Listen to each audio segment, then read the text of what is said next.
Welcome, whether you're new or returning. Prepare to step into the shadows where fear takes form. Sit back, turn off the lights, and let the nightmares begin. I grew up in a small community in the south of Minnesota called St. Gall. We were 8 families, all loosely related.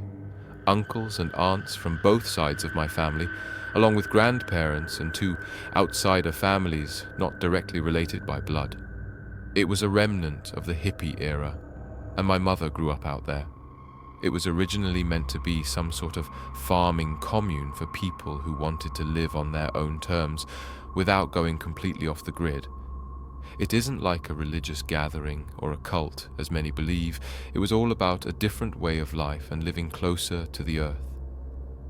My mother left St. Gall for a few years to study sociology, and that's where she met my dad. I was an accidental pregnancy, and my dad didn't want to stick around. My mother moved back to St. Gall and had me in the early 90s. I was born in the house I grew up in. Life out in St. Gall wasn't as odd as one might think. I still went to school, I just had to take an earlier bus. We still went into town at least once a week, and I had many friends that I got really close to over the years. Still, there was always that air of being different around me. My mum explained that a lot of the parents of the kids at school didn't like the people from St. Gall because we were different, a bit odd. My mum was terrified of a lot of things, but mostly blood. That was her number one fear. And if I ever hurt myself, she would try to cover it up as fast as possible. It was strange because I saw kids skin their knees at school all the time without anyone freaking out. I never hurt myself like that, since my mom was adamant about me being needlessly careful. It came to the point where I sometimes had to wear elbow and knee guards to school, which landed me in plenty of trouble from bullies. But my childhood came and went. Elementary school turned into middle school, which turned into high school. Things got rough then, fast. On the best of days, I was a Gall kid, but most of the time they just called me Jesus freak, cultist, or even school shooter. I was branded an outsider without there ever really being a reason. I guess that's just what it's like being a teenager. I also refused to take the precautions my mother asked me to. I stopped wearing elbow and knee guards to gym class.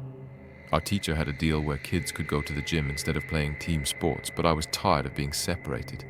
I'd compromise with my mum by wearing several layers of clothes, but I'd usually just wait for her to be out of sight before I took something off. If she ever knew I was pretty good at both soccer and basketball, she'd have a heart attack. It was during those few first PE classes that I started noticing something was different about me. Sure, we were all still growing up, but I was growing a bit different. I was almost completely hairless in comparison to the other boys, and my hair was growing lighter.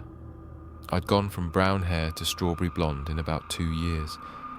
I would also start to notice a weird smell coming from the other boys. They really stank. It took me several weeks to notice that they weren't actually the ones who were different. I was. They smelled like people were supposed to smell. My sweat, on the other hand, was sweeter. Not necessarily in a good way, but just weirdly sweet by comparison. Not sugary, but more like the smell of thick dairy. I hadn't thought about it. I just figured that was the way sweat was supposed to smell. It wasn't. I'd made one friend in high school, Darren, short guy who dropped in and out of social cliques like it was his job. I talked to him about it and asked him to smell me. Weird, I know. And he agreed that something was off. He convinced me to talk to the school nurse, thinking it might be something like diabetes. I was scared he'd tell someone about it, but he never did. Good guy. I had a long chat with the school nurse, Anita. She was very reassuring. Apparently, puberty can have all sorts of weird effects on the human body. A sweet smell coming from your sweat was hardly the worst she'd seen, or in this case, smelled. It was weird, sure, but this was a weird time to be a human. Still, she decided to run a few blood tests, just to make sure my iron levels and white blood cells were okay. As soon as she poked the needle through my arm, she recoiled and crinkled her nose. The syringe dropped to the floor, and I got up. She got a tissue and started to blow her nose repeatedly, over and over. "What the hell was that?" she exclaimed. "What did you—" I had no idea what she was talking about. I looked at the drop of blood poking out of my arm, and I didn't notice anything odd. I just put a band-aid on it while Anita tried to regain her composure. Come back tomorrow," she coughed. "We'll talk more, okay?" But she was sick the next day.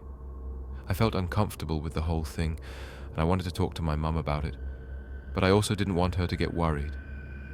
When you have someone in your life that is always on the breaking point, you make a habit out of stepping carefully. It took Nurse Anita the rest of the school week before she returned to her job. I was immediately summoned to the nurse's office. She'd lost weight, a lot of it. She was drinking water from a large bottle when I got there, and she had dark markings around her eyes. She didn't seem well, but she lit up as she looked at me. Anita asked me for a new blood test, and I agreed. She lined up 4 syringes. Her hands were shaking, but she regained her focus once the needle got closer to my arm. Step by step she filled the syringes, but she seemed to get more and more excited as she did. I can swear she was sniffing my neck. The whole thing was weird, and I left as soon as she gave me a band-aid. She promised to run some tests and let me know as soon as she was done, but she wanted me to return at least once a week for a checkup. Apparently, sweet-smelling sweat was a bigger deal than I'd anticipated. I asked her if I should see a doctor, but she just shook her head. As I left the nurse's office, I looked back. She was standing in the doorway staring at me from across the hall. Her eyes never left me. She was staring at my neck, drinking from her water bottle. This time, I told my mother, I had no idea how much she would overreact. Instead of talking to Nurse Anita, she pulled me out of school the same day. She threw our entire lives into boxes, breaking at least half of our dinnerware in the process. In less than a weekend, she'd packed up everything and hired a truck. I barely had the time to hug my grandparents goodbye before we were out of town. I was forced to switch phone number, and my mother swore that if I didn't remove my social media accounts, she'd smash every touchscreen we owned. I'd never seen her like that before. I was terrified. That's how we ended up in Sabre, Michigan. Of course, my mom couldn't check on me all day long. I did get time to check in on my social media. Darren, still in disbelief about me leaving so soon, told me things had gotten weird at school. Nurse Anita had started asking questions about where I'd moved, and when the principal couldn't reveal that information, she'd gotten aggressive. The police got involved, and it was revealed that she'd taken my blood samples home. Things got unclear at this point, but Darren, whose mum works at the sheriff's office, had spoken over dinner about Nurse Anita apparently drinking blood straight from the syringes. But that wasn't all.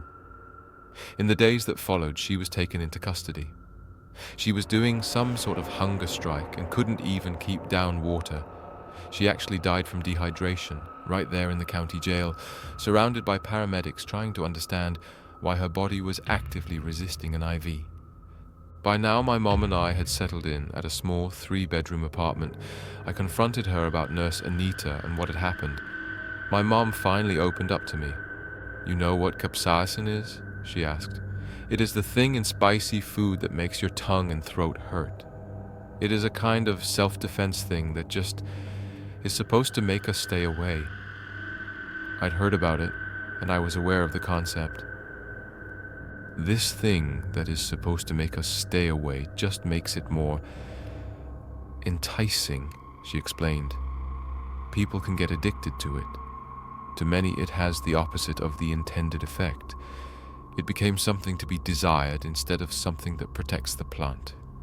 Do you understand what I'm telling you? I sort of was. I didn't want to think I was, but I was. "Our family is different," she told me. "I was hoping this wouldn't happen to you, but it did, and we had to move." She really did try to bring me a normal life. She tried not to worry, but whatever is inside me was growing extremely potent. I started to understand why our family had lived isolated and why she wanted me to be careful around the others. As a kid, it wasn't as dangerous, but as a teenager, it was stronger than ever. That's why even I was noticing my own smells. They'd gotten stronger, but the years passed. My mum got a job at a gas station, and I helped out as a farmhand and cherry picker. Things were going pretty well, all things considered, until last year. I was picking up my mom from the night shift early in the morning when a truck on the opposite lane ran a red light. We were hit.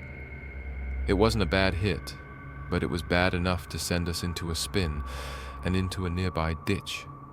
Mom had been looking through her purse and smashed her head against the passenger window, and I head bashed the steering wheel. The passenger side of the rear half of the car was folded like origami. I barely even remember what happened next. I remember the truck driver coming to check on Mom, only to drag her out on the pavement. I remember paramedics and a police car. I remember eyes looking at me, delirious and dark. Open, bloody mouths, tendons snapping, a sweet, flowery smell drowning out the gasoline pouring from the car. Red. I remember seeing a half-eaten face slowly being torn apart, eyes that used to comfort me having lost their light. A slack-jawed nightmare, having clothes and limbs torn apart and splayed on the concrete like a flattened toad. I don't remember much about getting away. I was chased through a field of wheat and threw up in a water bucket next to a well. I hid in a barn and covered myself in hay to dampen the smell of my blood.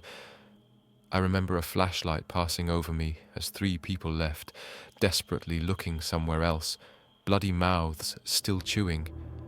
Pupils so large their eyes looked black. They were barely even breathing, their breaths so short I couldn't see their chests move. I made it. I would never speak of this in person, as I don't want to risk anyone finding me. I've moved twice since that incident, and I'm starting to understand what I am. The problem is, I've started to get cataracts. I know it is at an early stage, but it is definitely there, and it is progressing rapidly. I'm going to need surgery. Someone has to operate on me. And I fear I'll never wake up from that surgery. I have no idea what to do. I can't live like this, constantly fearing someone will get too close and catch a whiff of me. No wonder my mom had to leave my dad.